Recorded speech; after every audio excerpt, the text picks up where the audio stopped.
pour faire effectivement que éventuellement les gens bifurquent, puisque tout à l'heure on parlait de bifurcation. Et donc, dans ce cadre-là, moi, mes activités de recherche, elles portent sur ça. Comment on accompagne la transition, comment on accompagne la formation, comment on accompagne l'éducation, et qu'est-ce que ça signifie en termes de modalités pédagogiques, de construction de curricula, de formation, et comment on fait pour faire bouger tout ça. Et donc, dans ce cadre-là, tout à l'heure, c'est ce qu'on a dit par rapport au rapport Jouzel, je participe à des activités au niveau d'associations nationales qui ont été auditionné par Jean Jouzel. Je participe au niveau de la CPU et la CGE, au label des DRS. Et c'est dans ce cadre-là que j'ai rencontré des collègues de l'INSA qui travaillent aussi sur ces questions-là. Et donc, moi, je suis plutôt sur le volet formation. Alors, ça marche? Qu'est-ce que tu as fait?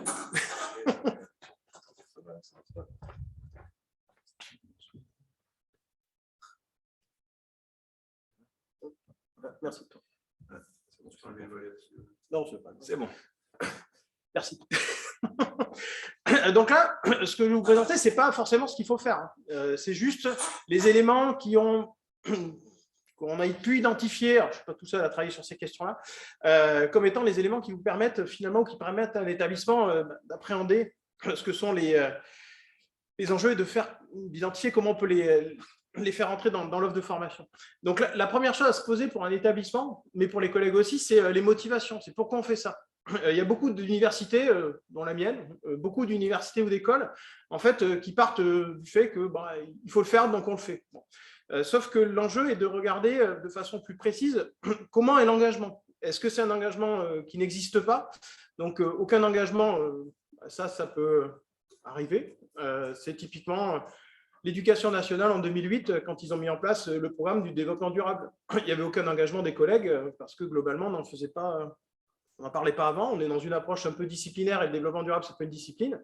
Donc en 2008, l'éducation nationale a vécu ce que certaines écoles d'ingénieurs ou fac vivent aujourd'hui ou il y a quelques temps, c'est-à-dire que ça n'intéressait personne, mais on demandait de le faire. Il peut y avoir aussi des engagements individuels où là, chacun pressent, ouais, c'est super important. Et donc, dans votre établissement, vous allez dire, je vais faire ça. Et puis, vous essayez de le faire avec toute la macrostructure derrière qui peut éventuellement être un frein ou au contraire favoriser le fait que ça bouge.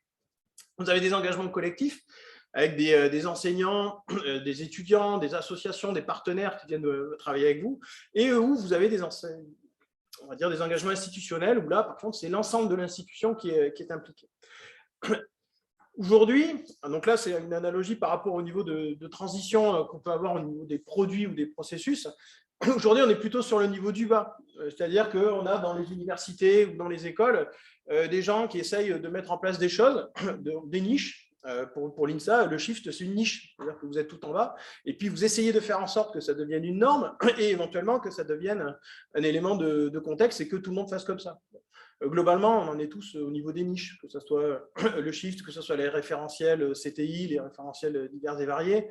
On est dans des niches, ça ne devient pas forcément encore des normes. Et l'enjeu est peut-être pas là, mais peut-être que ça va devenir une norme ou pas.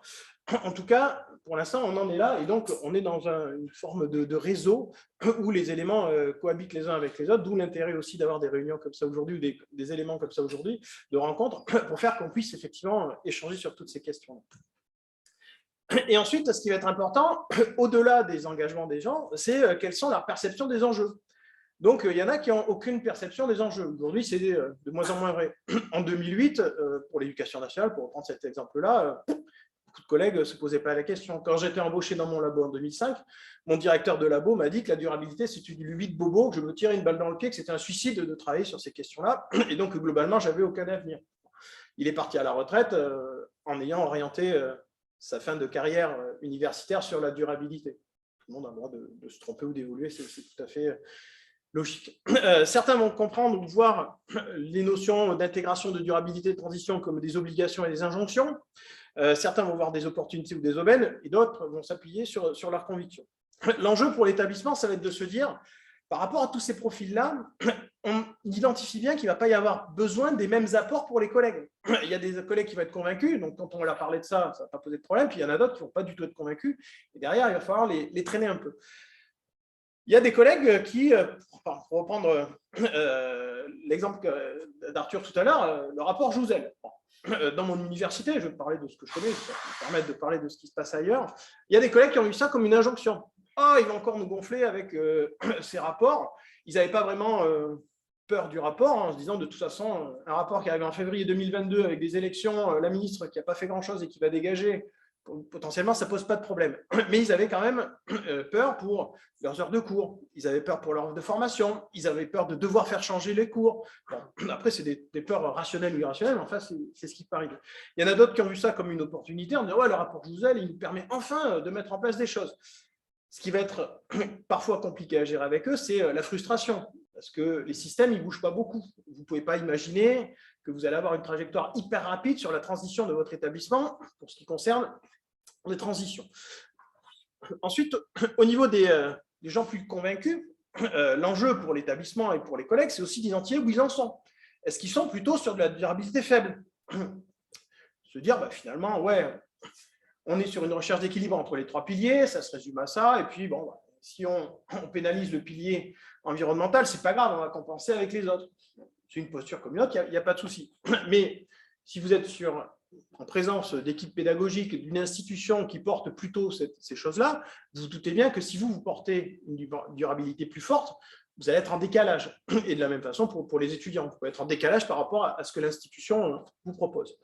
Vous allez avoir des collègues qui, eux, donc, sont plutôt sur de la durabilité forte, où le volet économique est mis un peu de côté par rapport au volet social et au volet environnemental, avec des visions plus systémiques des choses et temporelles qui sont bien affirmées. Là aussi, c'est des gens avec des conditions bien particulières qu'il faudra arriver à faire travailler. Vous en avez d'autres qui ont découvert les ODD, ok, donc on prend les 170 indicateurs et puis on essaye de faire des choses avec.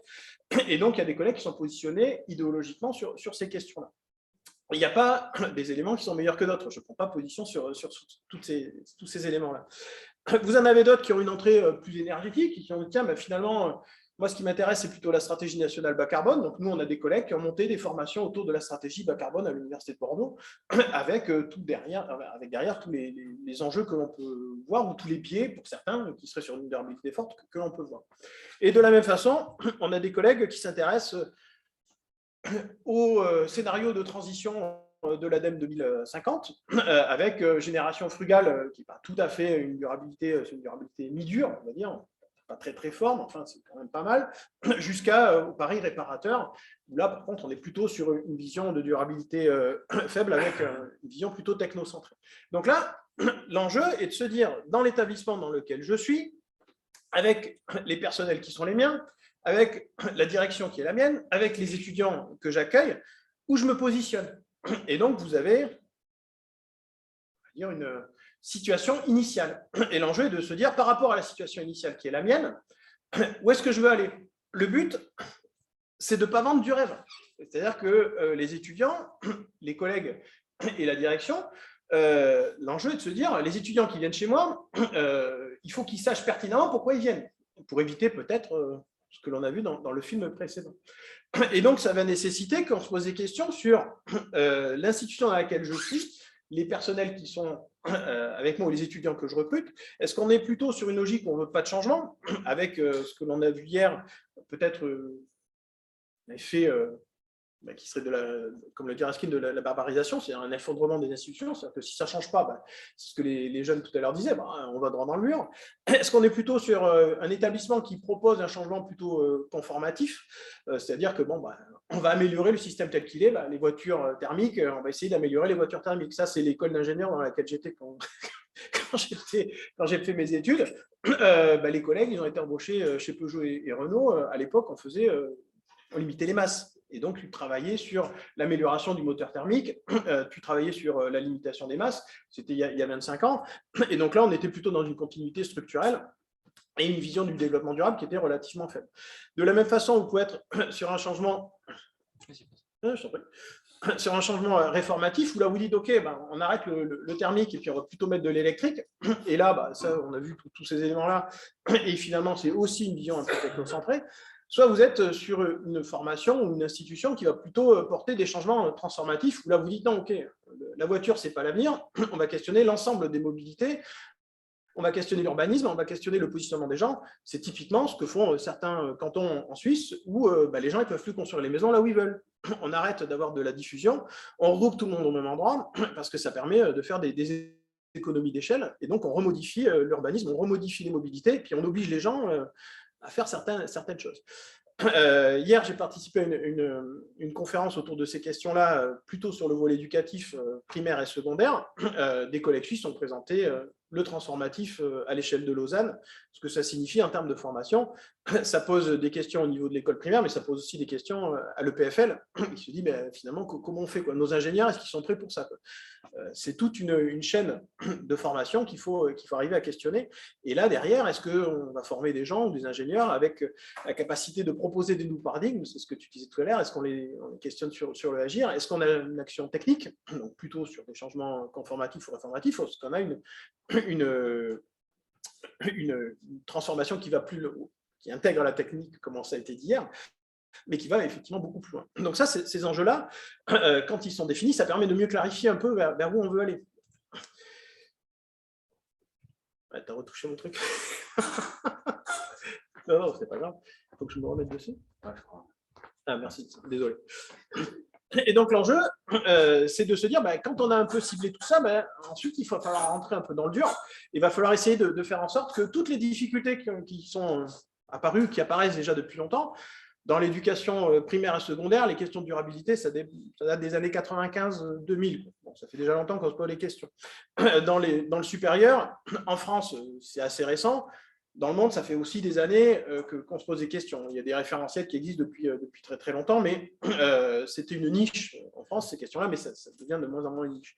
Et donc, les travaux que l'on mène dans le cadre d'ETIOS ont aussi, pas seulement, ont aussi pour vocation à essayer de lever tous ces freins-là, de mettre en œuvre la transdisciplinarité dans l'enseignement. Ça a été identifié comme une difficulté. C'est ce que vous avez dit hier, c'est pas toujours évident de le faire. Les professionnels de l'éducation ou de la formation estiment que le cursus en ingénierie, il est trop difficile à changer. Donc là, on a aussi des freins institutionnels, on a des freins organisationnels. À l'Université de Bordeaux, on nous dit que c'est pas possible de faire des échanges d'heures parce qu'il y a des composantes qui sont à 1h30 de cours et puis d'autres qui sont à 2 heures. Ah, on peut pas mettre les étudiants ensemble parce qu'on peut pas, c'est l'administration qui ne permet pas de le faire. Bon, donc on a des freins comme ça. Il y a aussi des difficultés de débattre sur les aspects économiques et sociaux. Il y a des collègues qui ne veulent pas s'approprier ces choses-là en disant mais non, c'est de la politique. En parler, c'est de la politique. Ne pas en parler, c'est aussi faire de la politique, puisque tout est politique finalement, comme ça avait été dit hier. Et donc, il y a ensuite la difficulté de trouver des enseignements et des supports adéquats. Donc ça, c'est le travail d'ETLIOS. Et ensuite, la difficulté de changer ou de mettre en place de nouvelles pratiques avec la rigidité des institutions. Ça, à l'INSA, vous avez évolué, comme on l'a dit, tout le monde n'est pas au même niveau, il y a des institutions qui sont plus compliquées à faire bouger que d'autres, et il y a au-delà de nos institutions, les éléments qui sont plutôt étatiques. Typiquement, quand on discute des questions de durabilité sur l'évolution de la recherche, les collègues tout de suite nous disent « Ouais, mais moi, dans ma section CNU, on n'en parle pas. Donc, si je veux avoir une carrière, il ne faut pas que je fasse du durable parce que ça ne sera pas reconnu par ma section disciplinaire, je n'aurai pas d'évolution de carrière. » Enfin, voilà. C'est très prégnant dans beaucoup de disciplines, de sections CNU, notamment scientifiques.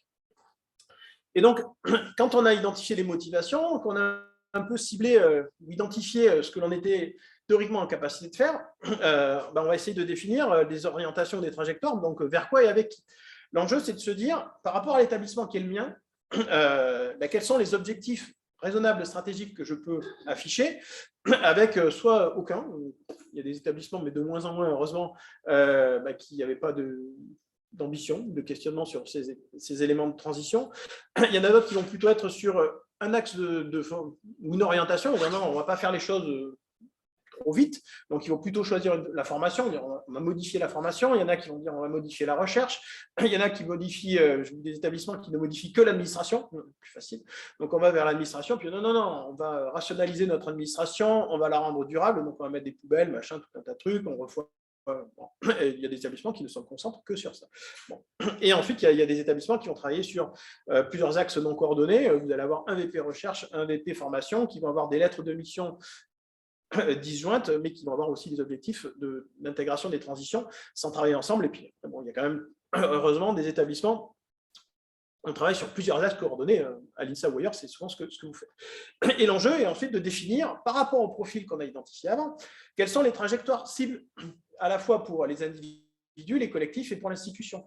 L'enjeu est de se dire, pour les individus, comment, par rapport au positionnement qui est le leur, je les accompagne et je construis une trajectoire pour eux vers les objectifs que je me fixe, c'est-à-dire que quelqu'un qui, comme vous l'avez dit hier, est spécialiste de tel ou tel domaine, il va peut-être ne pas avoir besoin de beaucoup d'accompagnement pour arriver à une trajectoire où l'intégration de la durabilité, où les transitions sera faite, comparé à un collègue qui, lui, du tout, n'est pas sensibilisé à ces questions-là. Et donc, qu'est-ce qu'on met en œuvre pour lui ou autour de lui?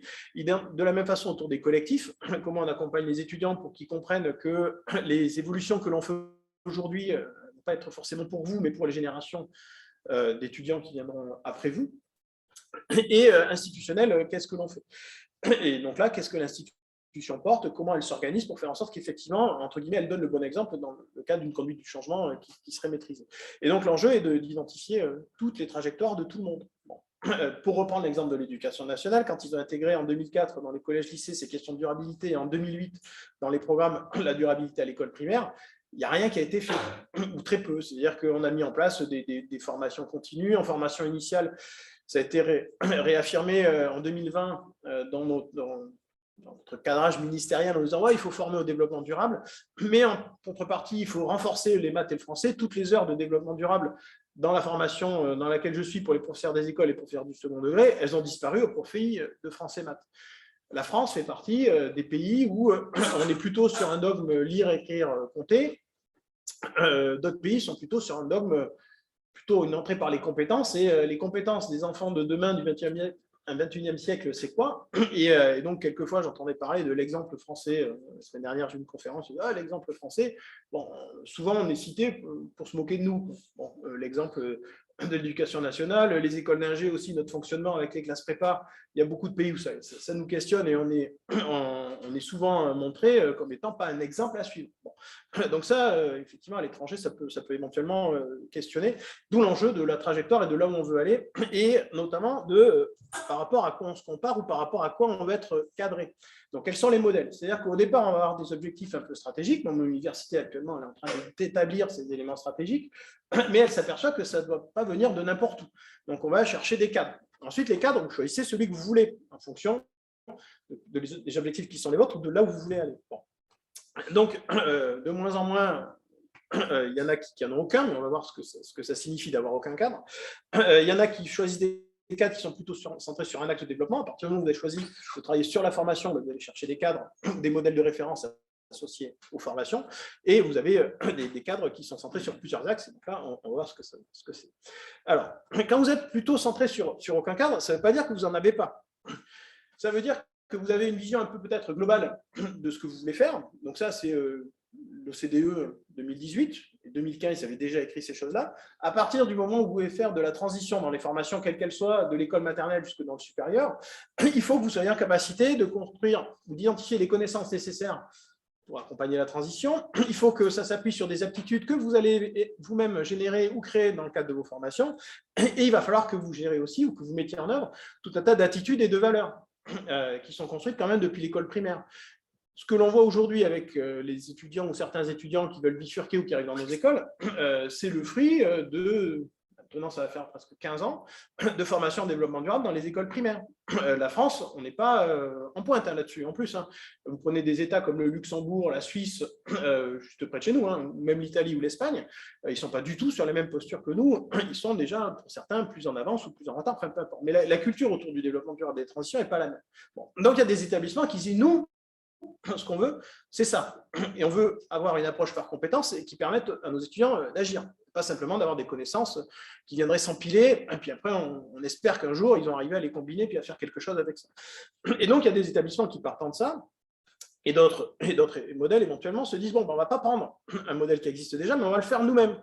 Donc, c'est l'exemple que vous avez pris tout à l'heure sur l'IMT. Anne Monnier et ses collègues, ils ont travaillé sur la définition d'un référentiel de compétences pour leur école. Ils ne sont pas allés chercher des référentiels qui existaient ailleurs. Ils ont fait des combinaisons de tout ça.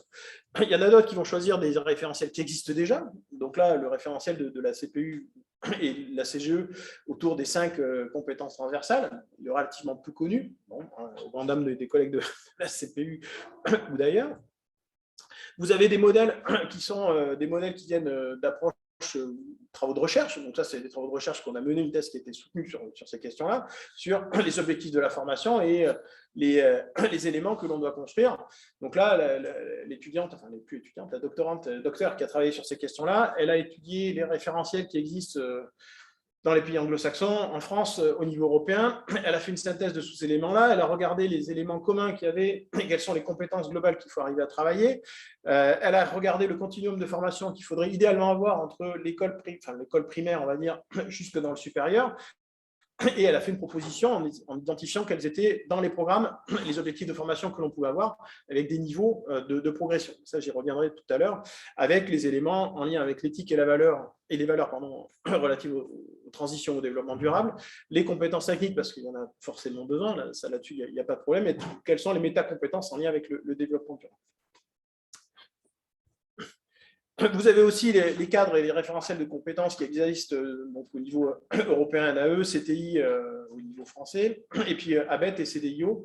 Donc ABET pour le modèle américain pour les écoles d'ingénieurs, et CDIO qui, dans sa forme, donc c'est depuis 2000, se rapproche de ce que le Shift Project a proposé. Donc c'est rassurant de voir que globalement tout converge.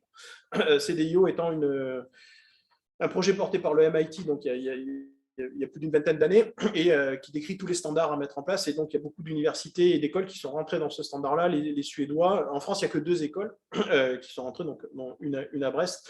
C'est hyper structurant et globalement, ce n'est pas inintéressant. Il faut juste intégrer le volet durabilité, puisque jusque-là, il n'était pas tout à fait intégré, mais c'est un modèle qui est relativement intéressant. Et puis, bon, pour ceux qui sont d'ici, le cadre que vous connaissez bien, donc le cas du Shift Project avec la transformation. Donc je ne vais pas vous faire l'affront de vous expliquer comment ça marche, je suis pas bien placé pour le faire de toute façon. Et ensuite, vous avez aussi des établissements qui ne vont pas choisir tous les cadres qui sont là, mais qui vont plutôt choisir de rentrer dans le label des DRS en disant, tiens, le label nous permet de travailler sur ces 5 axes, et sur l'axe de formation, on va avoir des variables stratégiques, on va avoir des variables opérationnelles, et puis finalement, on va regarder comment on peut faire. Donc là, à l'INSA, vous aviez Mathieu qui a travaillé sur ces questions-là. Donc, vous avez le mouton à 6 pattes du label des DRS, parce que la difficulté, c'est d'arriver à piloter toutes ces choses-là. C'est extrêmement compliqué. Et donc, les établissements essayent aussi d'y rentrer. Il n'y a pas de référentiel de cadre qui soit mieux que les autres. L'enjeu, c'est de se dire quel est le référentiel ou le cadre qui correspond le mieux à l'établissement dans lequel je suis, à la trajectoire que je veux lui donner et à ce que je veux qu'il soit à la fin.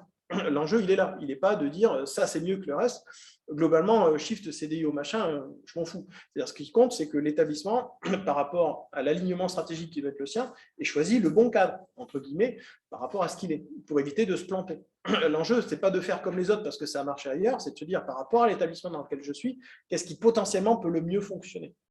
Donc là, c'est un peu une des difficultés pour certains collègues, c'est qu'ils ont envie de s'aligner par rapport à ce qui existe déjà en disant on va reproduire.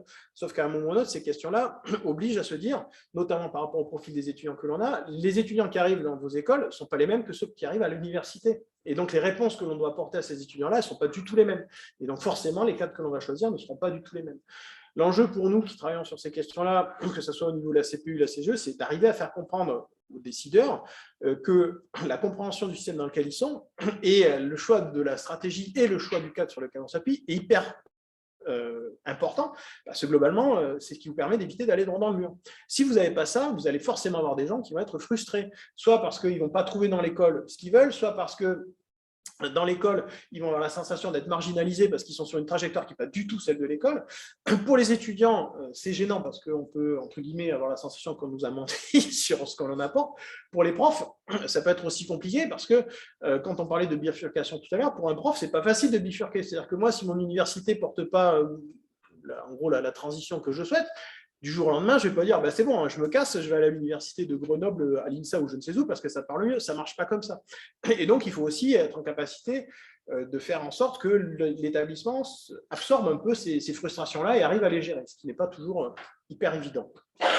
En tout cas, pour ce qui nous concerne, moi, dans l'université dans laquelle je suis, pour celle que je connais le mieux, il y a beaucoup de collègues qui se posent beaucoup de questions.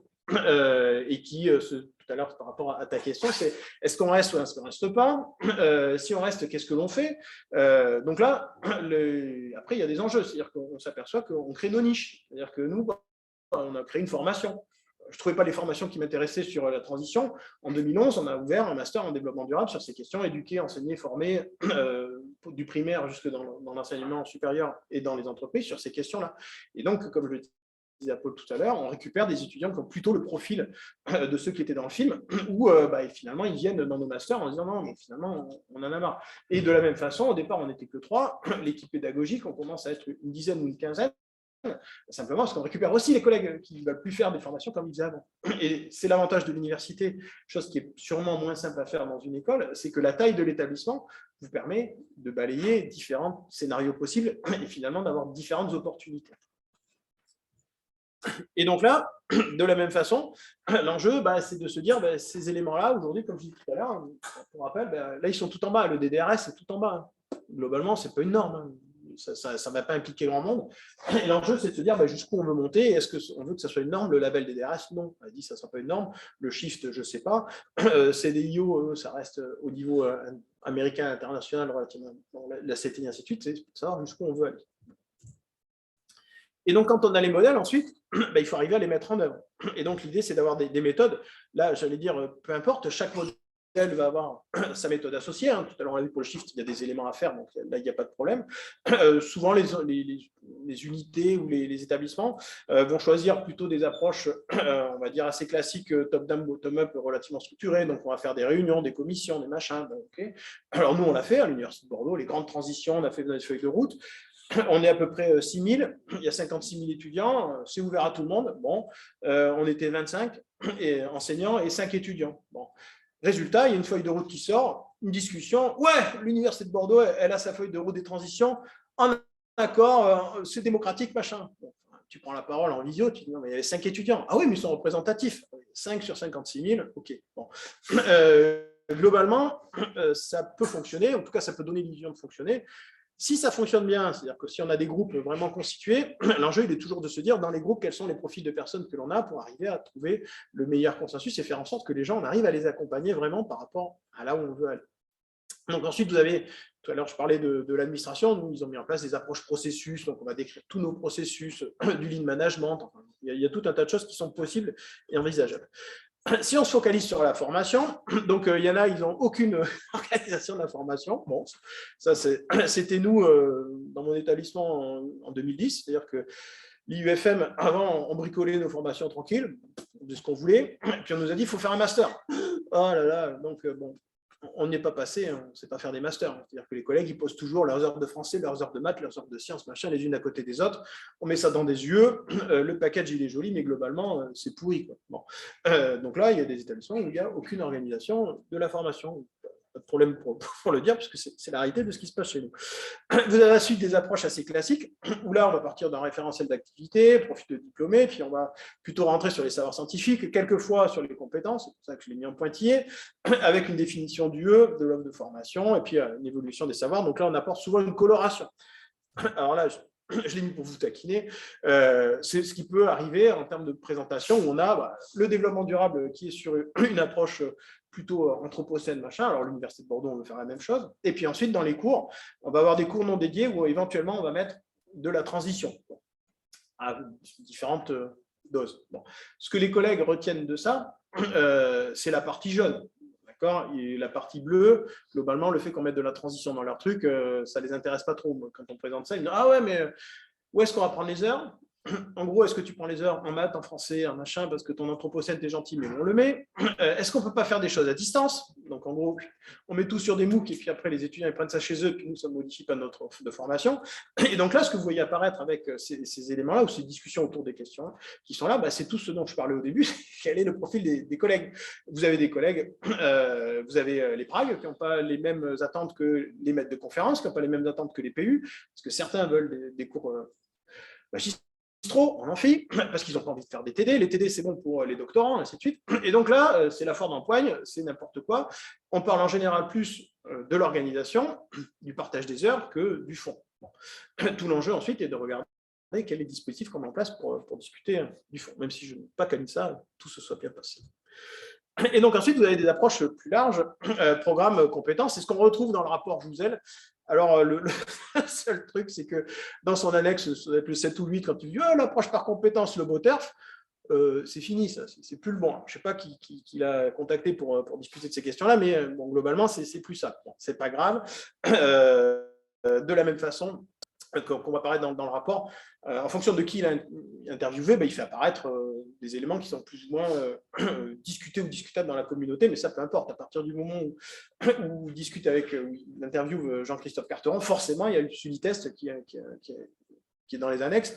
Le SULI-test, ça fait rire beaucoup de collègues dans la communauté, mais ce n'est pas inintéressant de le faire. Enfin, globalement, il y a toujours ces tensions-là et on le retrouve à la fois dans les établissements, mais aussi au niveau interétablissement. Et globalement, la question des transitions est une question qui peut parfois être clivante en interne et en externe. Et donc, sur ces éléments-là, finalement, l'approche par compétence nécessite qu'on ait toujours le questionnement sur les référentiels d'activité, avec les alumni, les professionnels, les visions plutôt par compétence, où là, on rentre sur du dur, entre guillemets, une approche par compétence, une approche par programme, un continuum de formation. Donc ça, globalement, c'est ce que les écoles font aujourd'hui, en tout cas de plus en plus, même si l'approche par compétence n'est pas toujours bien perçue.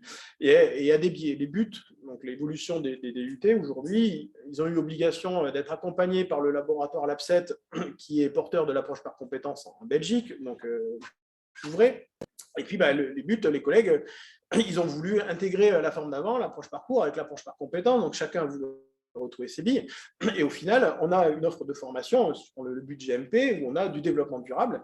Mais quand on va, donc c'est marqué clairement les compétences en développement durable. Et puis, quand on va questionner les responsables, donc certains directeurs de chefs de département disent « Ah non, mais on l'a mis, parce que bon, ça va attirer les STI 2D, parce qu'on est obligé d'avoir des STI 2D, mais en fait, on n'en fait pas parce qu'on n'a pas les profs. » Bon. Donc, il y a toujours l'affichage et le décalage avec la réalité. Et donc là, dans le cadre des CLIOS, ce que l'on a essayé de faire, ce que l'on a fait, essayer, ça fait un peu petit bras, quoi. Donc, c'est de se dire, OK, ce qu'on veut, c'est un enseignement intégré. La transition ou l'ingénierie durable, il faut que ça soit intégré. Donc, le but, c'est de travailler sur le référentiel de compétences. Donc là, il y a des compétences qu'on a identifiées. Les apprentissages critiques, c'est-à-dire quels sont les supports, les éléments de cours que l'on va donner aux collègues ou proposer aux collègues pour éventuellement identifier ce que l'on veut travailler au niveau de la compétence, comment cette compétence va devoir être travaillée pour faire en sorte que l'on puisse finalement exploiter ces éléments-là au mieux. Et ensuite, quand on a identifié tous ces éléments-là, identifier des blocs de compétences et des programmes de formation. Donc là, le travail que l'on a mené, c'était de se dire quelles sont les compétences qui nous semblent être pertinentes ou importantes pour travailler sur ces questions d'ingénierie durable, donc des compétences clés pour la durabilité, les référentiels d'accréditation, les différents dispositifs que l'on peut trouver et les composantes essentielles, c'est-à-dire comment on va décrire l'ensemble de ces composantes-là, de ces compétences-là, pardon, en sous-compétences qui vont permettre effectivement de faire en sorte que, théoriquement, si un jeune élève ingénieur suit un bloc de compétences en ingénierie durable, il aura théoriquement des compétences en ingénierie durable, à différents niveaux, que ce soit un niveau novice, un niveau débutant avancé, on va dire, et puis un niveau compétent. L'enjeu étant de monter en compétences. Il y a des établissements qui vont s'approprier ces choses-là en disant nous, on ne veut pas qu'il soit, en novice c'est un peu faiblard, mais on ne veut pas qu'il soit compétent, donc vous allez arrêter sur les compétences qui sont du niveau débutant avancé. Ça peut largement suffire. Il y a des établissements qui vont dire non, nous, ce qu'on voit en termes de programme, c'est un programme qui est plus sur de la durabilité forte. Et donc, nous, on va chercher à former des étudiants qui sont plus compétents. Donc, vous allez chercher d'autres types de compétences. Donc, l'enjeu est de trouver le juste milieu par rapport aux objectifs aussi de l'établissement et par rapport aux propositions que vous pouvez faire aux étudiants. Donc là, c'est illisible, mais ce n'est pas grave. L'enjeu, c'était de se dire, pour chaque compétences que l'on a identifiées, pour chaque sous-compétence, vous avez une grille de compétences, c'est ce que vous avez sûrement établi vous aussi, et puis vous dire finalement par rapport au niveau sur lesquels on veut aller, voilà le parcours que l'on va faire. En première année, ils vont plutôt être sur du niveau novice sur l'ensemble de ces compétences-là. La progression va faire qu'ils seront plutôt là, là et là. Et quand ils vont, si on veut qu'ils soient compétents, voilà. Alors là, il y a des écoles qui sont lancées là-dedans. On travaille avec le groupe ISAE sur ces questions-là, parce qu'ils se posent aussi des questions comme vous. Et donc, l'enjeu, c'est de se dire, par rapport à tout ça, le but, c'est d'arriver à faire que les établissements, et en tout cas, c'est ce qu'on essaye de faire avec les établissements qui travaillent avec nous, c'est clarifier le positionnement de l'institution. Globalement, ce n'est jamais très clair. C'est-à-dire qu'on ne sait pas s'ils répondent à des injonctions, s'ils y croient vraiment. Il n'y a rien de plus embêtant qu'une direction qui ne vous donne pas vraiment l'impression d'y croire, ou qui vous donne l'impression d'y croire faussement ou qui ne vous donne pas l'impression du tout. Bon, pour mon université, l'équipe présidentielle précédente n'avait pas de feuille de route, a juste établi la feuille de route. Les vice-présidents, ils n'avaient pas de lettre de mission. Donc, ce n'était pas très, très clair. La nouvelle équipe en place, il s'appuie sur la feuille de route qui vaut ce qu'elle vaut, mais enfin, ça, c'est pas grave. Mais maintenant, tous les VP, notamment le VP Transition et tous les autres, ils ont une lettre de mission avec des éléments relativement précis sur ce que signifient les transitions à leur niveau. Donc là, on a passé un gap énorme. Alors après, il faut aller chercher, il faut s'intéresser aux lettres de mission. C'est-à-dire que je ne suis pas convaincu qu'on soit très nombreux dans mon université à être récupérer les lettres de mission des gens pour aller regarder ce qu'ils font, parce que je suis le chieur de service qui va s'intéresser à la transition. Bon.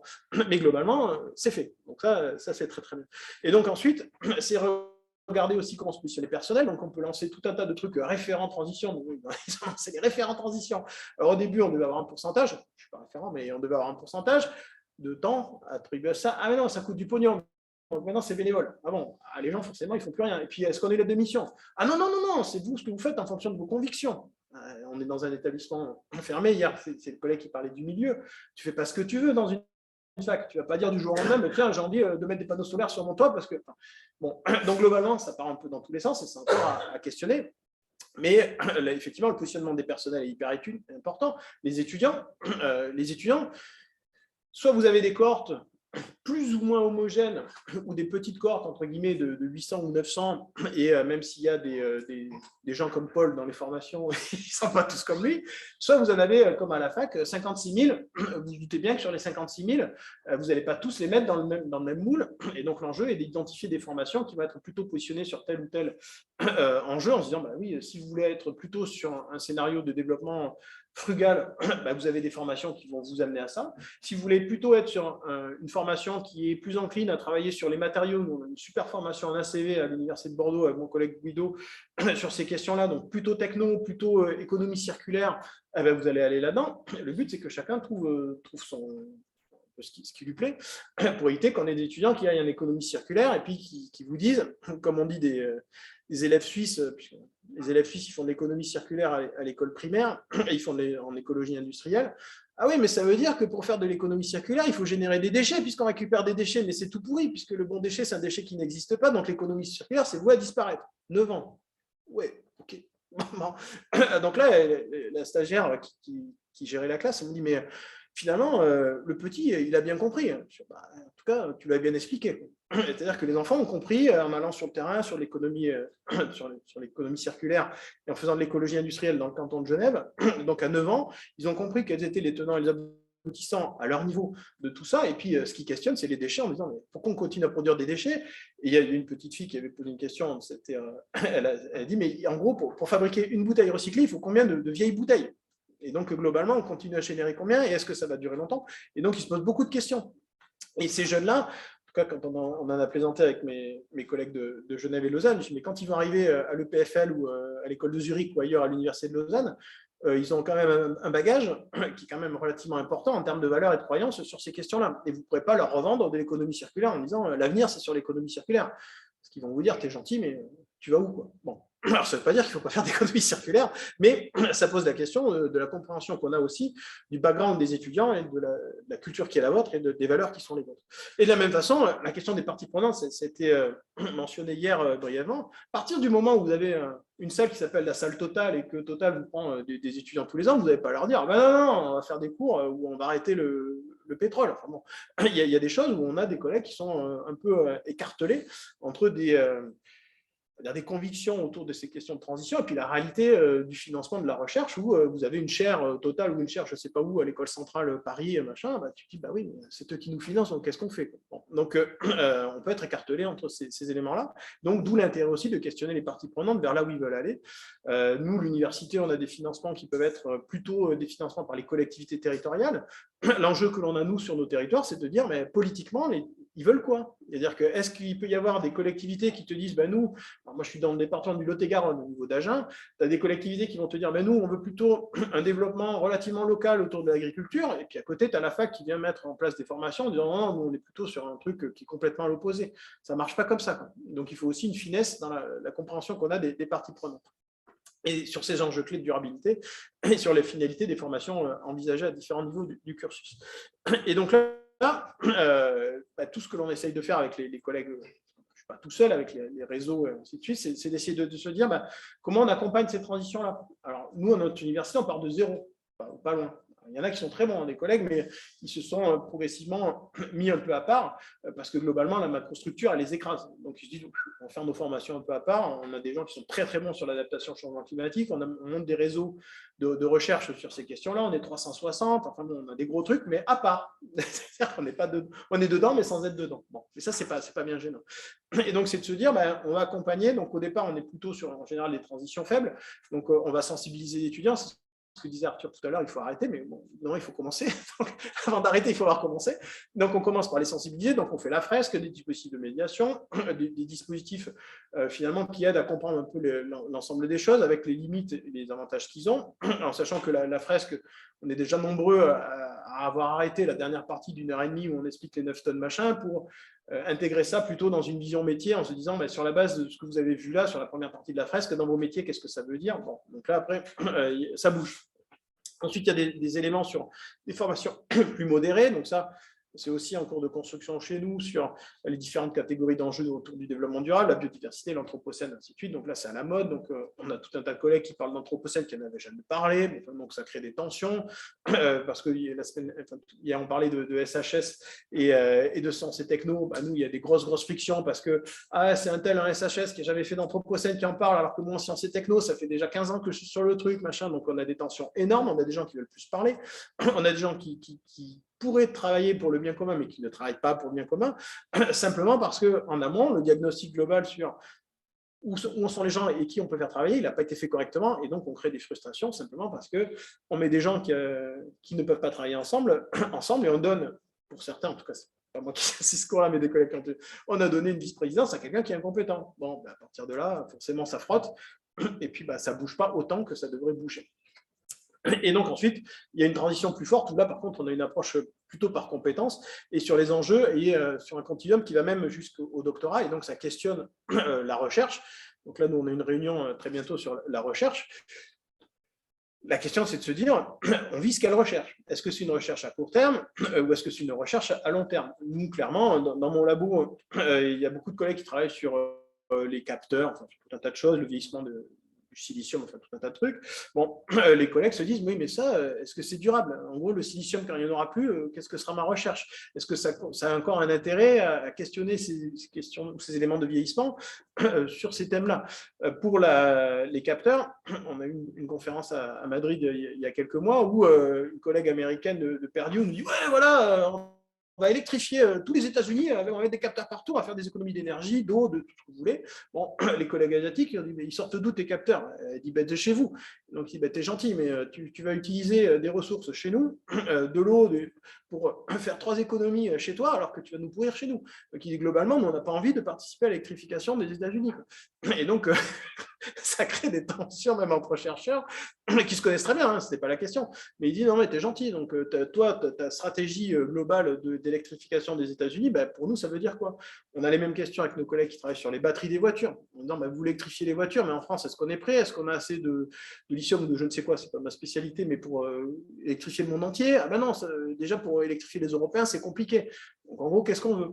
Et donc, on a de plus en plus de tensions aussi entre des gens qui seraient plutôt sur une vision, on continue à avoir autant, mais on essaye de faire en sorte que ça se passe bien, et ceux qui sont sur non, on arrête, et puis on revoit un peu tous nos modes de fonctionnement. Donc là, je ne sais pas comment c'est dans vos établissements, mais nous, on le voit de plus en plus dans les nôtres. Et là, ça crée forcément des distensions au niveau des collègues et au niveau de l'ensemble de l'établissement qui essaye d'avoir une vision un peu homogène, entre guillemets, mais c'est juste pas possible parce que l'enjeu, c'est de se dire, on ne peut pas être sur un scénario de l'ADEME dans un établissement aussi grand que le nôtre, mais peut-être se dire, on est finalement sur l'ensemble des scénarios, il y en a qui vont être plutôt sur quelque chose de très techno, il y en a qui vont être plutôt sur quelque chose de plutôt frugal, ce qui n'est pas forcément en théorie incompatible, mais peut-être que dans les faits ça l'est, mais peu importe. Et l'enjeu, c'est de proposer aux collègues et aux étudiants des espaces dans lesquels ils peuvent évoluer par rapport à leurs conditions et par rapport à ce qu'ils ont envie de faire. Donc, merci.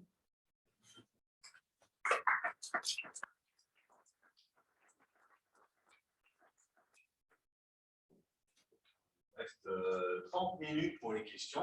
Je pense que ça... Non, mais c'était le but, hein, parce que j'avais dit, le but, c'est de parler un peu et puis après d'échanger beaucoup. Et pas forcément qu'avec moi, hein, vous pouvez échanger entre vous.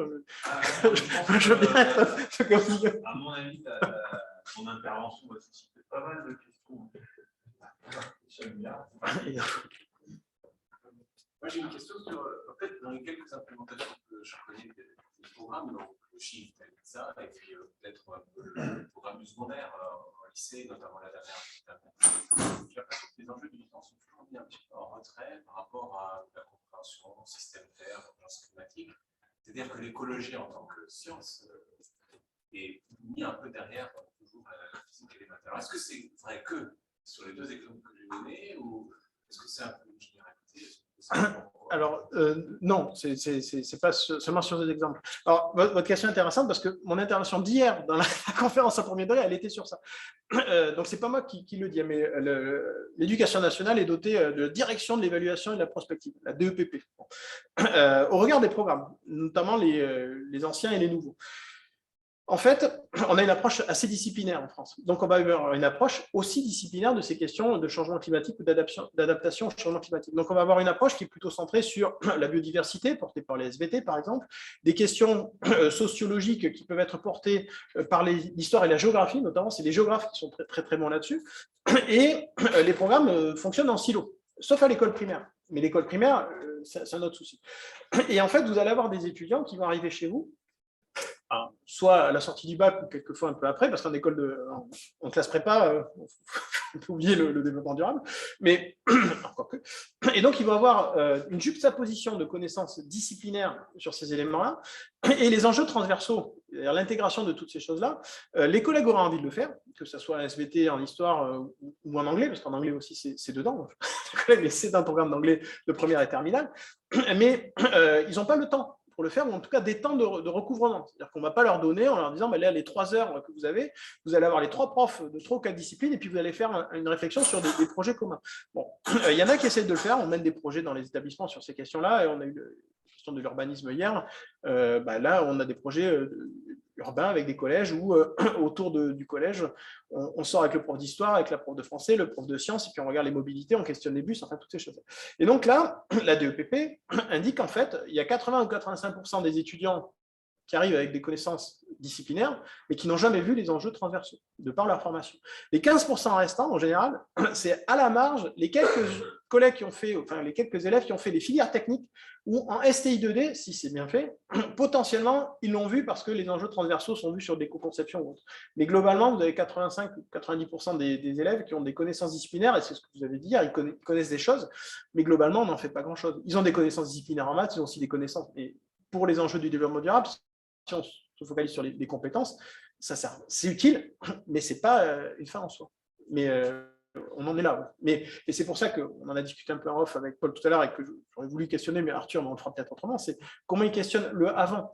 La thèse de Catherine Perpignan, elle était sur ces questions-là, c'est le avant, parce qu'on s'aperçoit que dans beaucoup de pays, prenez, alors je ne sais pas là, mais enfin, le modèle luxembourgeois, les compétences de l'élève de demain, elles sont très très riches sur ces questions d'évolution, ainsi de suite, et la lecture, l'écriture, c'est un outil pour arriver à avoir ces compétences-là.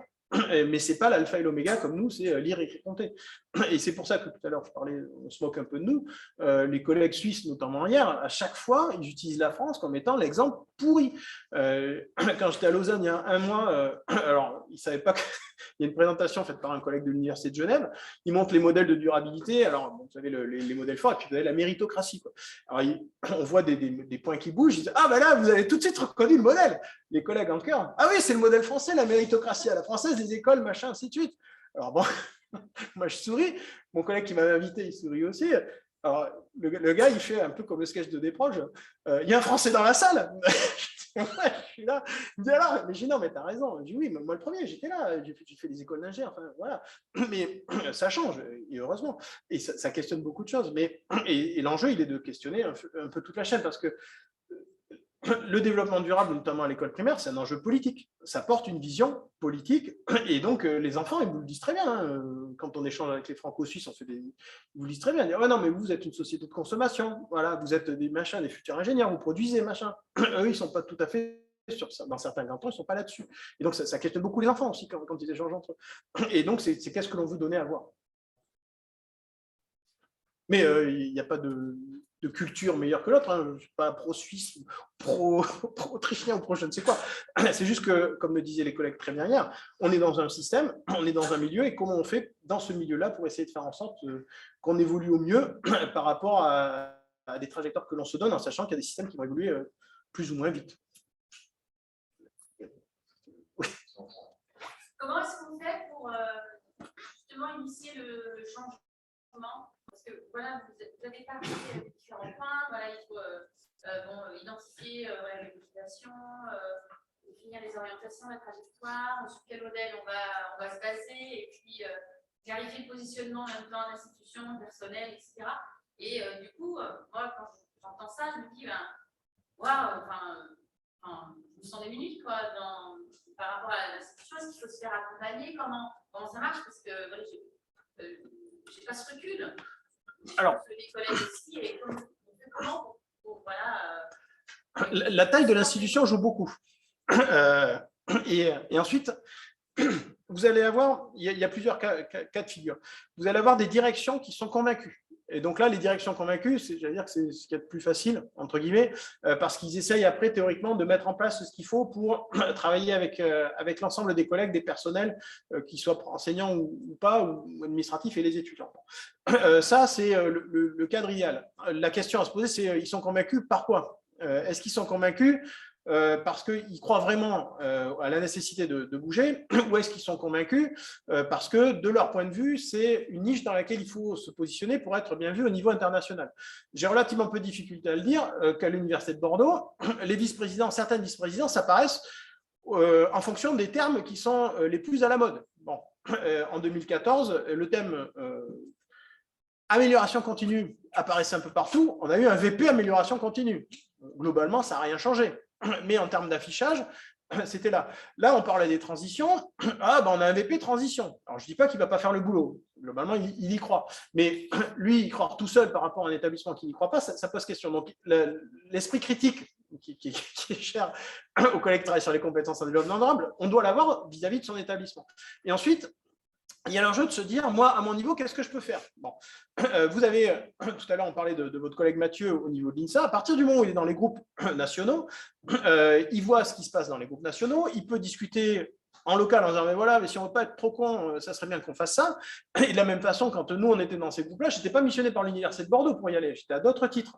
Mais quand on va revoir l'Université de Bordeaux et qu'on lui dit, non, j'ai participé au groupe de la CPU, CGE sur ces questions-là, et ils m'ont posé la question de qu'est-ce qu'on fait à Bordeaux, je suis bien mal en point pour y répondre. Ah ouais, bah alors dis trop rien. Bien sûr, mais globalement, qu'est-ce qu'on veut faire? Et donc, quand vous êtes impliqué, que vous êtes dans le label des DRS, après la fac, elle se dit, ça serait peut-être bien quand même qu'à un moment ou un autre, on essaye d'être labellisé. Alors, ils l'ont été, ils le seront peut-être plus ou pas, je ne sais pas. On a eu qu'une période de 2 ans, c'est probatoire. Donc ça, il a fallu aussi leur expliquer qu'en fait, c'était un jeu politique. On labellise une grosse fac pour donner l'impression qu'il y a des facs qui essayent d'être labellisées. Voilà, c'est un jeu de dupes aussi. On n'est pas très très bon. C'est juste que c'est un gagnant-gagnant à la fois pour le label et à la fois pour la fac. Bon, mais l'enjeu, c'est de regarder quels sont tous les leviers que l'on peut actionner si la direction ne fait pas mention de ça. Et ensuite, identifier qu'est-ce qui éviterait de nous frustrer. C'est-à-dire que là, depuis 2005, quand dans mon labo, on me dit que c'est une big bobo, quand il n'y a rien qui se passe au niveau de la recherche dans mes au sens large de mon université, il y a plein de choses qui se font, mais de façon disparate, qu'il y a des recherches qui sont plutôt technocentrées, machin, on se dit, mais finalement, ça va peut-être aller en compte du développement durable. Le but, c'est de se dire, globalement, dans ce système-là, où je me positionne, et c'est de s'organiser un peu sa propre niche. Pour nous, c'est plus facile. J'entends bien, à l'université, on est très nombreux, je suis caché. Dans une école, c'est plus difficile. Vous avez des équipes pédagogiques qui sont peut-être plus restreintes. Ça, je m'entends bien. Mais c'est essayer aussi d'identifier dans les écoles quels sont les périmètres. On a des collègues qui essayent, en s'appuyant notamment sur le bloc ingénierie durable, en disant, mais nous, ce qu'on porte, c'est le bloc ingénierie durable. Vous n'avez qu'à garder des blocs de compétences en maths pure, en thermo, en je ne sais quoi. Mais nous, on va trouver un peu notre plaisir, entre guillemets, dans ce bloc-là.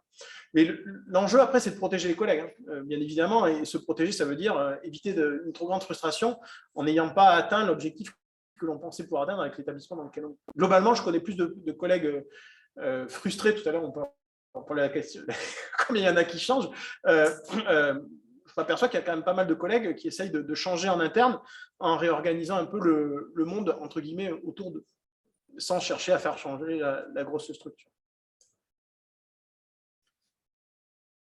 C'est une question par rapport au rôle que les étudiants et les étudiantes pourraient jouer dans le changement d'enseignement, parce que j'ai des personnes à l'université qui, pour des thématiques assez différentes, c'était sur l'accueil des impacts, ont réussi à bâtir un rapport de force, surtout des docteurs, des professeurs qui ont déjà vu, et les étudiants pour faire accepter des choses qu'elles acceptent de faire. Et dans le cas, effectivement, on a une direction qui s'oppose à une transformation des enseignements qui serait voulue par à la fois les étudiants et les étudiantes qui ont fait ça. Est-ce qu'il y a déjà des exemples que vous connaissez, ou est-ce qu'il y a déjà des pistes de recherche pour essayer de faire une coalition c'est du groupe? Alors, au niveau de l'implication des étudiants, il y a plusieurs niveaux. Vous avez les établissements qui vont entrer dans une logique compétence. Et donc, théoriquement, si vous appliquez l'approche par compétence, il y a la question des alumni. Les alumni sont censés vous donner des éléments sur quelles sont les sensibilités aujourd'hui du monde professionnel et quelles sont les sensibilités à moyen et long terme. Et donc, potentiellement, les étudiants peuvent travailler avec les alumni pour essayer d'avoir cette entrée-là. Ensuite, vous avez, idéalement aussi, une approche par compétence qui peut être faite en co-construction. Vous avez des établissements, en tout cas, nous, on essaie de proposer une co-construction de l'offre de formation sur certaines parties de l'offre de formation avec les étudiants. Bon, ça, c'est dans le meilleur des cas. Et cette construction, elle s'appuie aussi sur des conseils de perfectionnement qui peuvent éventuellement apporter des éléments. Le conseil de perfectionnement commence déjà à être un organe politique. Bon. Donc, au niveau des organes politiques, il faut que les étudiants se questionnent, ou les associations étudiantes se positionnent, ou se questionnent sur quelle est la place que l'on veut bien nous donner. Typiquement, quand vous commencez à entrer dans les conseils de perfectionnement, c'est quelles sont les modalités que l'on vous offre, que l'établissement vous offre pour y rentrer. Est-ce que c'est représentatif ou pas des étudiants? De la même façon, en comité, en conseil d'administration ou autre, en fonction des structures, ça peut un peu varier. Moi, j'ai des exemples d'établissements où, en fonction des étudiants que l'on voulait avoir, en fonction des associations étudiantes que l'on avait en face de soi, on se débrouillait pour faire que les associations ne puissent pas être éligibles. Et donc, potentiellement, elles ne pouvaient pas déposer de candidature pour monter en conseil d'administration. Donc, à partir de là, vous aviez toujours des organisations étudiantes qui étaient, entre guillemets, syndicales classiques, mais toutes les associations connexes et qui pouvaient être sur les enjeux de la transition ou autre, elles n'étaient pas éligibles. Et donc, vous ne les faisiez pas rentrer dans les organes de décision. Et donc, ça, c'est extrêmement important aussi à observer pour se dire, est-ce que l'on est vraiment, comme vous le disiez tout à l'heure, sur une direction qui veut donner du sens, et donner du sens, ça veut dire donner la parole à tout le monde, ou est-ce qu'on est sur une vision un peu classique de l'organisation administrative ou politique universitaire, et donc, il y a à la fois ces enjeux politiques qui sont à décoder, j'allais dire, institution par institution, et ensuite les enjeux de formation, d'organisation de la formation, en prenant appui sur les approches par compétences qui, si elles sont bien faites, théoriquement, devraient fonctionner un peu comme ça. Dans certains buts, donc pour les IUT, il y a des établissements qui ont fait participer les étudiants de première et de deuxième année à la construction de certaines parties de blocs de compétences. Mais à chaque fois, il faut arriver à ménager les attentes des étudiants et puis les attentes des collègues qui ne veulent pas faire leurs heures. Là, j'ai échangé en début de semaine avec une collègue d'un IUT à Nancy. C'est la guerre parce qu'ils ont repartagé les heures et il y en a, ils perdent la moitié de leur service. Et il dit, mais qu'est-ce que je fais? Comme dit, oh, c'est le bordel. Je dis, mais attends, au final, on ne devrait pas s'en plaindre. C'est-à-dire que moi, on me supprime la moitié de mes heures de cours. Ça me permet de faire autre chose, comme disait le collègue tout à l'heure. Moi, je ne cours pas après les heures. C'est-à-dire que mon établissement ne me donne pas 192 heures, tant pis pour lui, quoi. Il se coupe d'une super ressource, tant pis pour lui, mais ce n'est pas mon problème. C'est-à-dire que moi, faire moins d'heures de cours, ce qui m'est arrivé cette année, ça permet de faire plus de temps ici ou ailleurs. Donc, au bout d'un moment, je ne suis pas garant de... Enfin, si mon établissement ne veut pas profiter de moi, moi, je vais profiter du temps qu'il m'offre pour faire autre chose, quoi. Et toute la discussion avec les collègues, elle est sur ça aussi. C'est qu'il y en a qui veulent faire des heures complémentaires parce qu'ils ont des emprunts à payer, ça j'entends très bien, mais on en a beaucoup qui ne veulent plus faire d'heures. Moi, les collègues, dans mon établissement, ils s'enfuient, ils ne veulent plus faire d'heures. C'est pas que les étudiants ne leur plaisent pas, c'est juste que le système n'a pas de sens pour eux. Et donc, plutôt que de continuer à faire des heures qui n'ont aucun sens, on change et on développe des formations à côté dans lesquelles potentiellement on peut trouver du sens. C'est pas facile à faire partout, on est bien d'accord. Je ne suis pas un bon exemple. Je ne suis pas un exemple à suivre. à la question de base sur les rôles des étudiants et pour rebondir aussi sur les poids dans les organes politiques, etc. Moi, je suis étudiant. C'est très compliqué, on ne peut pas détailler ici, mais si on peut en discuter. Moi, ce que j'essaie de me dire, c'est non pas de faire figure de proue tout seul, mais plutôt de se dire qu'est-ce qu'on peut valoriser.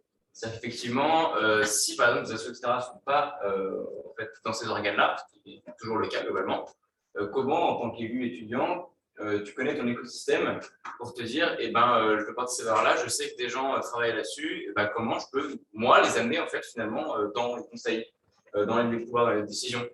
Typiquement, c'est un peu ce qui a été fait il y a 4-5 ans, justement, quand on est rentré sur le label des DRS à l'INSA.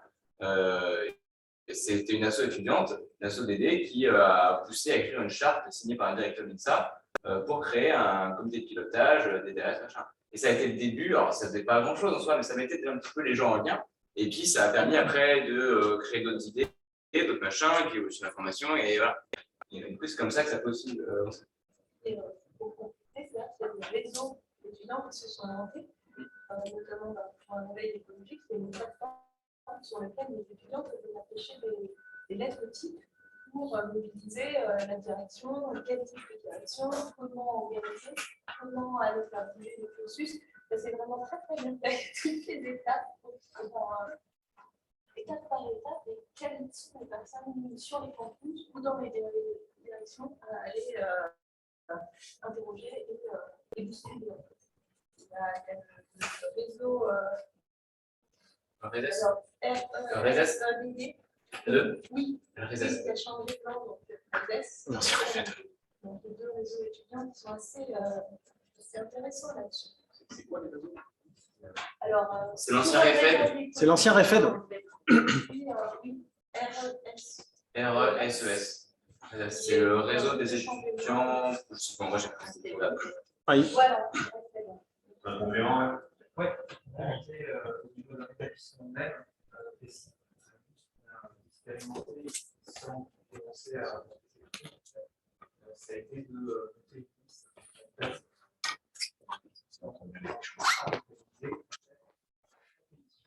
réussir à avoir des gens dans chaque concept et d'avoir une plateforme, un Discord, des questions dessus. En fait, c'est l'artiste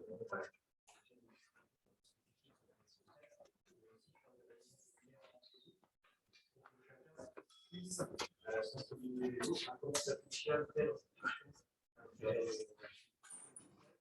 question spécifique de tel conseil par rapport à l'autre, et du coup, ça permet de photographier les personnes dans divers mots sur les enseignants, l'administration, etc. C'est ça qu'on a réussi là, 2-3 ans à essayer à chiffrer dans ce terme. Et on va dire que collectivement, on a le sentiment que maintenant, on essaie de balader dans votre vas-y, complète. Et après, il y a une question en ligne. Et puis après, Nicolas. Ça marche? Non, mais tu me poses pas le point, il n'y a pas de souci. C'était parce qu'en fait, tous les exemples qu'on a, c'est des exemples qui effectivement sont dans la collaboration entre l'institution et les étudiants.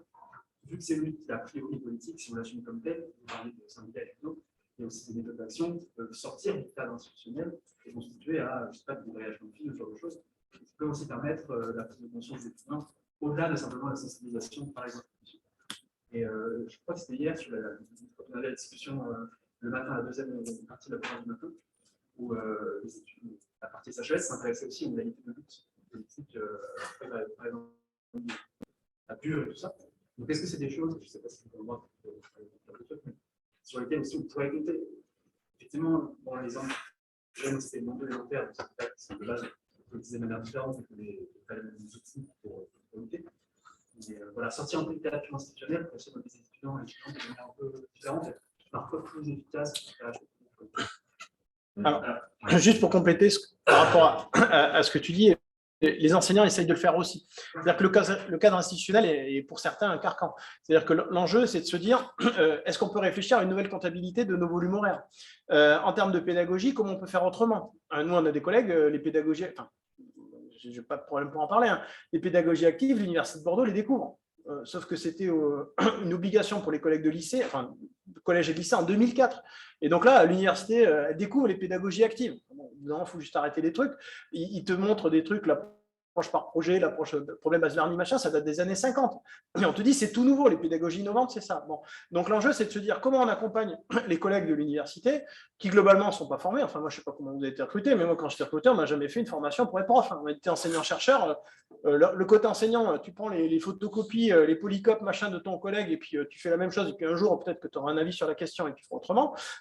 Et puis, par contre, tu fais ton boulot de recherche, parce que c'est là que tu nous rapportes du pognon avec l'ANR ou autre. Bon. Sauf qu'à un moment ou autre, on peut inverser les choses. Il y a des signes plutôt encourageants, où il y a des primes plutôt pour les formations, enfin, pour tes actions pédagogiques, mais ça veut dire qu'il faut reformer aussi tous ces personnels. Derrière, quand je parlais de démarches, il y a aussi beaucoup de démarches d'accompagnement et de formation des collègues. La démarche pédagogie active, enfin, les jeux de rôle ou les débats, c'est naturel à l'école primaire parce qu'ils en font depuis longtemps. Au collège et au lycée, c'est fini. Quand vous revenez dans les établissements du supérieur, ils savent plus faire. Hier, quand vous disiez que les débats, ça les avait un peu, c'était Yacine qui expliquait que les débats, ça les avait un peu heurtés. À l'école primaire, ils en font toutes les semaines. Hein. Mais nous, non. Bah non, parce qu'on ne leur demande pas leur avis, ainsi de suite. Alors, ce n'est pas les mêmes tailles, mais enfin, peu importe. Mais à un moment ou à un autre, il y a aussi se dire comment nous, à notre niveau, qu'on soit étudiant, personnel, quel qu'il soit, on peut essayer de faire évoluer les choses. On commence à essayer de bidouiller à l'intérieur du système administratif pour nos heures. C'est-à-dire qu'on cumule nos heures entre nous, on met nos heures en même temps, on bidouille dans l'emploi du temps pour faire des projets de 6 ou 7 heures où tu as l'impression qu'ils ont 2 heures d'anglais, 2 heures de machin, 2 heures de ci. En fait, non, ils sont 6 heures avec les mêmes profs. Et après, dans la déclaration horaire, je me débrouille pour que les collègues ils s'y retrouvent. C'est pas grave, on peut toujours biaiser le truc. Mais il faut avoir envie de le faire et après montrer que ça peut marcher. Qu'en général, tu montres, bah, des fois, tu peux avoir des petites latitudes, même si ça ne marche pas à tous les coups. Hein. Toujours, ça fait 12 ans que je bidouille. Hein. Donc, il ne faut pas désespérer. On va répondre à Alexandre. Alors, Alexandre, par rapport à ta question sur l'approche par compétence. Je ne sais pas si vous voyez toute la question, par contre. Donc, l'approche par compétence, je te rejoins sur le fait que ça peut ne servir à rien à partir du moment où les compétences en développement durable, elles ne sont pas mises dedans. L'enjeu, c'est de se dire que l'approche par compétence, théoriquement, elle nous permet de nous décentrer sur l'approche purement disciplinaire et de faire que les collègues défendent plus simplement leur discipline, mais se questionnent sur les compétences. Et donc, se questionner sur les compétences, ça veut dire que l'on peut travailler aussi, idéalement ou théoriquement, en mettant un bloc de compétences ingénierie durable. C'est pour ça que la proposition a été faite dans la thèse de ce bloc-là, pour se dire, on ne vient pas on peut travailler discipline par discipline pour savoir ce que veut dire la durabilité par discipline. Ça, in fine, c'est ce que l'on va chercher aussi à faire. Mais à un moment ou à un autre, il faut aussi que le bloc de compétences soit là pour être sûr qu'à un moment ou à un autre, ça soit travaillé. Et là où je rejoins Alexandre, c'est que si ce bloc de compétences ou si les compétences en développement durable ne sont pas identifiées par l'établissement ou par l'équipe pédagogique comme étant quelque chose à développer chez les étudiants, elles n'apparaîtront jamais. Donc oui, l'approche par compétence, elle peut apporter une réponse parce qu'on sort du champ disciplinaire, mais ce n'est pas une réponse qui garantit un résultat à 100%, parce que potentiellement, si on ne met pas de compétences en développement durable, il n'y en aura jamais. Je ne sais pas si j'ai répondu à ta question, Alexandre. Si, tout à fait. Je réfléchis au contexte chez moi, c'est pour ça. On pourra en discuter si tu veux. Oui. Nicolas, tu avais une question. Je suis chargé de mission évolution de la formation ici. On est plusieurs dans la salle d'ailleurs à être membres de l'équipe qui pilote le chantier d'évolution de la formation. On a une direction qui est plutôt convaincue et que je reconnais plutôt dans la dimension transformative. Il y a eu ce travail avec les chiffres mais en même temps, quand on compte un peu les collègues qui s'impliquent sur ce chantier d'évolution de l'information, ça fait peut-être une centaine de collègues sur 700 que compte l'établissement. Et donc, on a un peu l'impression que ça repose toujours sur les mêmes cercles un peu limités et que les difficultés d'entraînement de communautés plus larges. Pour plusieurs raisons, me semble-t-il, la difficulté effectivement à se former, à sortir de son champ d'expertise disciplinaire, la difficulté sur les évolutions de maquettes, perdre des heures, le fait de ne pas affaiblir la formation scientifique et technique qui est le socle de compétences de l'ingénieur. On ne fait pas des ingénieurs, c'est ça, bien formés scientifiquement et techniquement. la difficulté à aller sur le champ un peu politique. Mais il y a aussi la recherche et le fait que on est évalué sur notre recherche. Donc, quid de l'accompagnement au changement, retrouver peut-être plus ces synergies formation-recherche. Et là, en l'occurrence, moi je trouve que ça ne marche pas ou très peu, la synergie recherche-formation, parce que ce qu'on fait en recherche, on ne peut pas le transposer sur ces questions de développement durable. Est-ce que vous avez une réflexion sur cet aspect formation-recherche, et puis peut-être une réflexion sur l'accompagnement au changement pour plus, mieux réussir le management de la transformation et des collègues qu'il faut convertir, convaincre. Parce que quand on fait une journée, par exemple, je prends un exemple très concret, on fait une journée évolution de la formation, ce jour-là, il n'y a pas d'enseignement pour que tout le monde puisse venir participer aux réflexions collectives. Et on a une centaine de collègues sur 700 qui viennent à cette journée.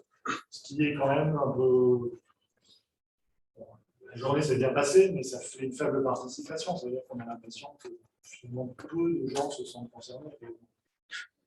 Alors que par ailleurs, toutes les conditions sont réunies. La direction le veut, il y a une équipe pour le piloter, on donne des heures aux collègues pour s'impliquer sur le chantier, etc. Non, finalement, pas tant que ça. Ça ne se mobilise pas tant que ça. Bah, ce que vous décrivez, c'est ce que potentiellement il se passe partout. Et c'est pour ça que la présentation, je la commence plutôt par le diagnostic, parce que c'est ce qu'on ne fait pas. C'est-à-dire qu'on arrive en disant on veut changer, hein, le nouveau directeur, la nouvelle directrice, on veut changer. Bon. Sauf que l'école, elle est ce qu'elle est, ou l'établissement, il est ce qu'il est. Et l'enjeu est de trouver les ressorts qui font que ça ne marche pas ou pas. C'est-à-dire qu'on ne va pas mobiliser tout le monde, il y en a qui en ont vraiment rien à foutre. C'est-à-dire qu'il y a beaucoup de collègues, et puis on n'a pas vocation à faire que tout le monde soit évangélisé sur ces trucs-là. Hein. Globalement, moi, j'ai arrêté de vouloir faire croire aux gens que le développement durable, c'était important pour eux. Enfin, au bout d'un moment, il y a des gens qui n'y croiront jamais. Je ne perds pas mon temps, c'est fini. Et donc, sur les collègues, la proportion, elle est plus ou moins importante. Hein. Ça dépend. Et le rapport au milieu l'année dernière, enfin hier, était relativement intéressant parce que en fonction des formations, alors il n'y a pas Yacine, je crois pas, mais moi je suis agrégé de génie méca, je sais comment j'ai été formé, je suis les agrégés de méca. Les collègues avec lesquels j'ai le plus de mal dans mon établissement, c'est les collègues qui sont comme moi. Ben non, mais la discipline en méca, machin, bon, j'ai rien contre les agrégés, hein, c'est plus facile d'en parler. Mais et le but c'est de trouver les leviers. Alors le travail qu'on essaye de faire, c'est d'identifier ceux pour lesquels il n'y a aucun levier. Alors ces gens-là, on arrête de les inviter, parce que potentiellement, quand ils viennent, ils pourrissent tout, mais vraiment. Donc on a des collègues qui sont un peu comme ça, nous c'est très à la marge, enfin ça peut arriver. Donc là, tu les identifies, tu les placardises, au bout d'un moment, il faut arrêter, c'est-à-dire que tu veux pas jouer, tu joues pas, c'est pas grave, mais viens pas nous emmerder. Donc ça, nous on en a quelques-uns qu'on a placardisés. Alors après, ils le vivent plus ou moins bien, mais... au bout d'un moment, c'est plus le problème. C'est-à-dire qu'on discute avec eux, mais il faut comprendre qu'on veut bien les laisser dans leur coin, on veut bien leur laisser leur périmètre, mais qu'ils n'aient pas trop empiéter sur le nôtre. Il y a ceux qui veulent changer, mais il faut questionner le pourquoi. Donc nous, on a des gens qui sont pas du tout intéressés par le volet conviction, valeur du développement durable, mais plutôt par les aspects financiers qu'ils peuvent retirer du fait de participer avec nous. Bon. Alors, il y en a qui vont chercher à récupérer des heures. Donc, ils disent, ah oui, mais moi, je veux bien travailler sur ça, mais sur tel ou tel aspect que je ne maîtrise pas, mais on va faire des formations, et donc ils participent aux formations. Donc là, ils sont plutôt dans un engagement volontariste sur ces questions-là. Il y en a d'autres qui vont plutôt chercher à récupérer des primes.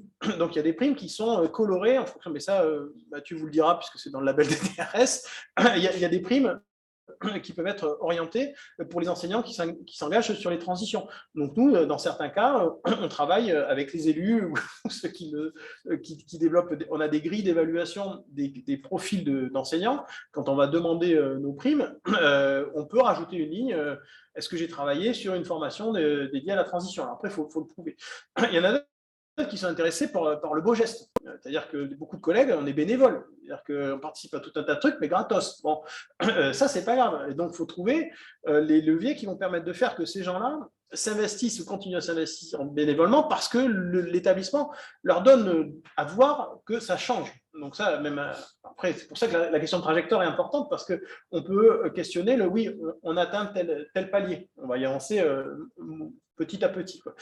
Et le tout, c'est d'arriver à questionner les gens sur leurs valeurs, ce qui les intéresse, pour trouver peut-être le levier le plus adapté. C'est hyper compliqué. Sur des établissements, donc nous on est 6000, enfin, dans mon labo on est 1500, on ne va pas questionner les 1500, enfin, dans mon département de recherche, pardon, on est 1500, les 1500 chercheurs n'ont pas ces éléments-là. Bon, ça c'est pour le volet formation. Après, il y a le volet recherche. Le volet recherche en développement durable, si vous avez une discipline dans laquelle la durabilité est reconnue, potentiellement, vous pouvez faire des choses. Bon. Les collègues qui font de la CV, ils peuvent apporter des colorations, green ou ce que vous voulez, c'est reconnu. L'éducation au développement durable dans le supérieur, pour un génie méca comme moi, section 60 CNU, quand j'avais mon dossier, bon, hormis une collègue qui est à l'ENSAM maintenant, qui est au CNU, Nadège Troussier, qui en lisant mon dossier comprend ce que je fais, potentiellement tout le monde se fout de ma gueule, mais peu importe, c'est-à-dire que je ne suis pas là pour ça, je ne suis pas là pour... Mais globalement, on le sait. Et quand on le sait au départ, après, on est plus serein. On peut aller discuter dans les labos ou faire que ça bouge.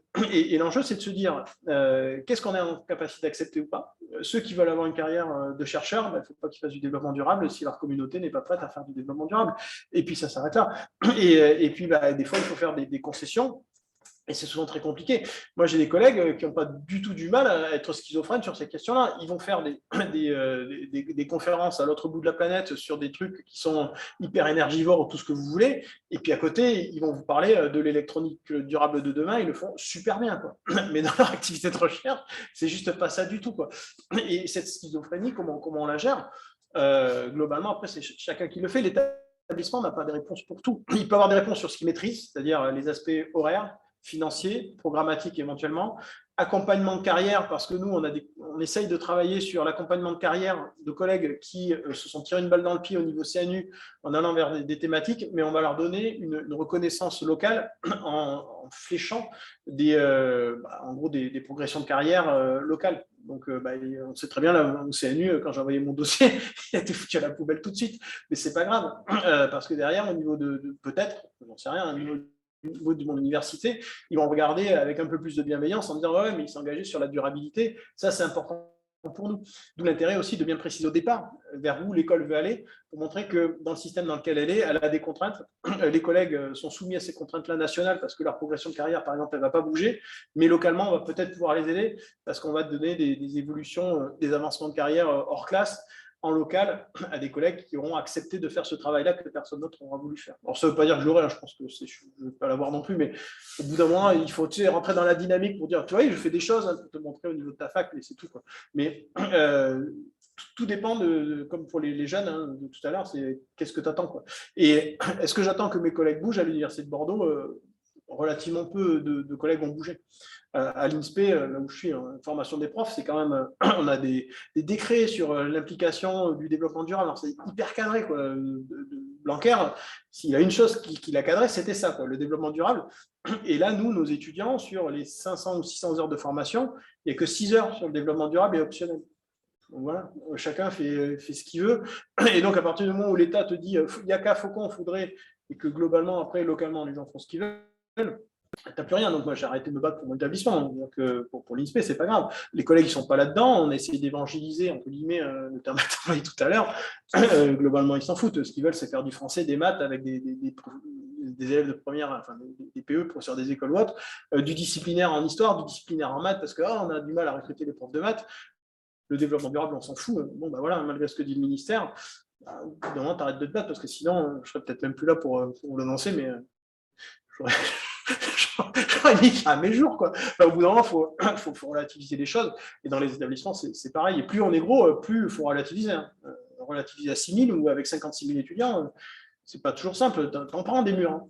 T'en avales des couleuvres. Hein. Mais bon, au bout d'un moment, là, sur les 700, si vous en avez 350, si vous avez déjà la moitié qui bouge, super fort. Hein. Ça serait très, très bien, quoi. Et après, le reste, il y a un effet d'entraînement. C'est-à-dire qu'on en avait déjà parlé à la formation A3. L'enjeu, il n'est pas pour nous. Il est pour les générations de futurs profs, mais la deuxième génération. C'est de se dire, à partir du moment où nous, on arrivait à avoir 12 heures ou 15 heures ou 26 heures, ou je ne sais plus combien, 28, et qu'après, les gens ils se disent, putain, mais je suis trop un as parce que finalement, les étudiants, ils vont dans leur lieu et pas dans la mienne. Peut-être que les collègues, ils vont bouger. Et peut-être qu'aujourd'hui, on va être à un tiers des collègues qui bougent. Et puis, peut-être que dans 10 ans, on sera un peu plus. pas donner de chiffres, mais finalement faire que. Mais ça, c'est un peu la vision idéale de la chose, parce que faut pas peut-être non plus avoir de doute sur la capacité du système. Il faut voir juste par exemple, quand le CNU tend à disparaître, les levées de boucliers pour pas que ça disparaisse. Quand tu questionnes, moi ça commence à me gonfler, que ce soit des gens qui sont non publiants qui viennent t'expliquer que toi tu l'es pas, quoi, et que tu n'as pas ça parce qu'au CNU, eux qui sont au CNU non publiants, t'indiquent que tu peux voir le truc. Au bout d'un moment, il faut arrêter. Il faut être honnête aussi sur la capacité que l'on a à auto-évaluer les autres. Enfin, bon. J'ai rien contre le CNU, mais enfin, au bout d'un moment. Quand tu sais qu'une réunion du CNU, ça coûte 250 000 € pour les envoyer à Paris, machin, tu te dis, mais c'est 250 000 €, le temps perdu d'intellect de collègues qui vont passer 3 jours au Cap d'Agde, à Montpellier ou je ne sais où pour évaluer des dossiers. Ce temps-là, ça peut être un temps de recherche, un temps de formation, enfin, autrement plus utile que dire, ah ben oui, lui, il fait du développement durable, il dégage. Je suis assez grand pour savoir que je suis hors cadre. On va. Alors, j'ai une dernière question, parce qu'on a déjà fait un petit peu de retard. C'est pas tellement une question plus qu'un témoignage. Moi, je suis à l'UGA, à Grenoble, on a un président qui en a vraiment rien à se trouver. Parle fort. Pour que Grenoble t'entende. Ouais, non, mais c'est pas grave, c'est juste pour. Et pourtant, on a réussi à le faire bouger un peu. Donc, je peux vous dire comment on s'est écrit. En gros, on a réussi à aller le voir et à lui dire on sait que c'est pas ta priorité politique, ce truc-là. Pour autant, une université de la taille de l'UGA qui se veut à rayonnement international, elle ne peut pas faire l'impasse sur ces sujets-là parce que si jamais c'est quelque chose qui prend de l'ampleur et regarde ce qui se passe, Clément Schwann, regarde la politique, etc. Si tu fais vraiment rien et si tu ne mets pas juste quelques miettes sur ces sujets-là pour ne pas avoir l'air d'un monde dans 2-3 ans, si jamais le sujet bouge, ça risque de poser un problème à l'établissement et ça l'a convaincu de faire un petit geste. Je me suis servi de ton exemple, Guillaume, pour aller voir mon président et lui dire la même chose. Je regarde ce qu'il fait à Grenoble. Pourquoi faire la même chose à Bordeaux?